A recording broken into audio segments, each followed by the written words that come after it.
Captain Kenway. Yet another dire situation, Roberts. We really must stop meeting like this. Stop tailing me and your wish had come true. There's no need for this. You know I'm as good as my word. Our Captain Howell was killed today in a Portuguese ambush. Headstrong fool. I warned him not to go ashore. It was orchestrated by the Templars Burgess and Cockram. The same sort that took you to Havana. Ah. I see now there is no escaping the Templars' attention, is there? I suppose it is time to fight back. I do like the sound of that. And I know just how I'll do it. But these men, Burgess and Cockram, they cannot be allowed to leave with word of my escape. They won't. Count on it. If you spot any men from my crew, do them some kindness and send them here. I'll do all I can.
Boys, on deck.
on no one.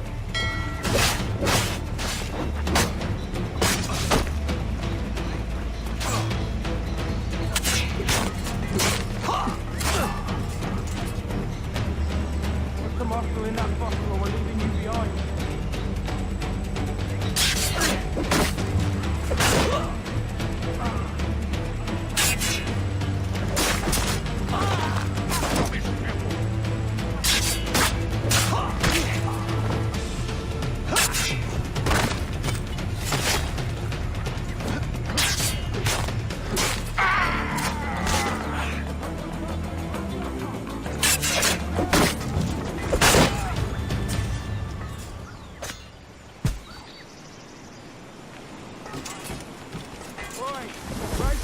And haul your ass to port. We're weighing anchor.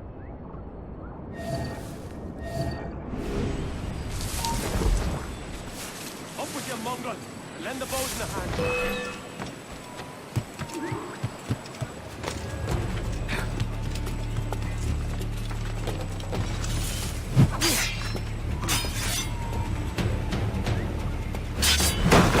Take the bastard down!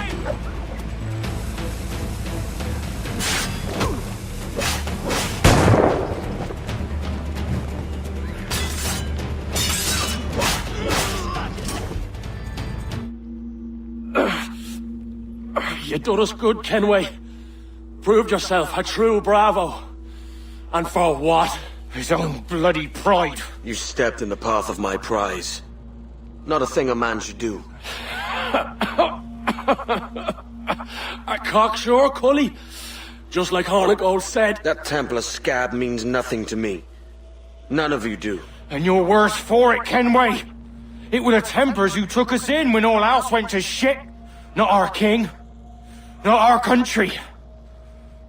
The Templars. The Templars is our family. Where's yours?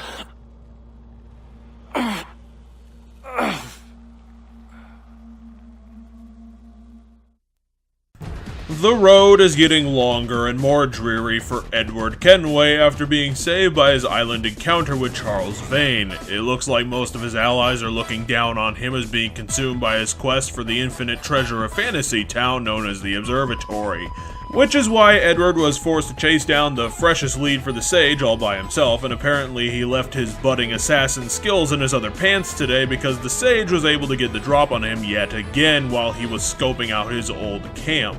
It looks like the Sage's crew was not as great as anybody thought, since half of them got slaughtered in a surprise attack, and the rest were taken as POWs around the Templar fortification. In order to get on the Sage's good side, Edward agrees to take out the Templars responsible and hopefully commandeer a ship for him at the same time, since he's lacking in pretty much everything at the moment. It's surprising that he holds up Edward with a firearm rather than a sharp stick. Maybe he just didn't want to admit that he lost all of his bullets. For the assassination, it's a slightly above average pure stealth section trying to locate the dastardly duo who, other than their death animus scene, don't get any screen time whatsoever.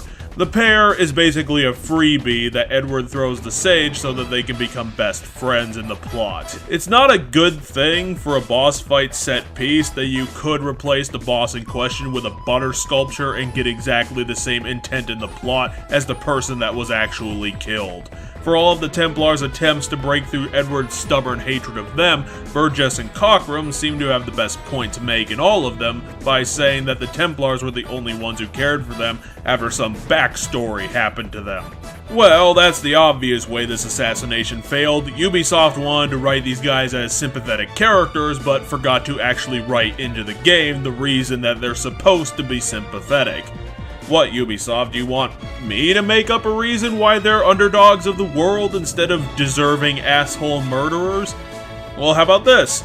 They were arrested after conducting a merchant district raid, and they killed 5 bystanders by accident during that, so that they could steal food for the poor in their neighborhood. You know, I would come up with more hypotheticals here, but I think that I already did twice as much work as Ubisoft, the 1,000-person dynamo of game development, put into this ramshackle, pointless set piece of boring nonsense.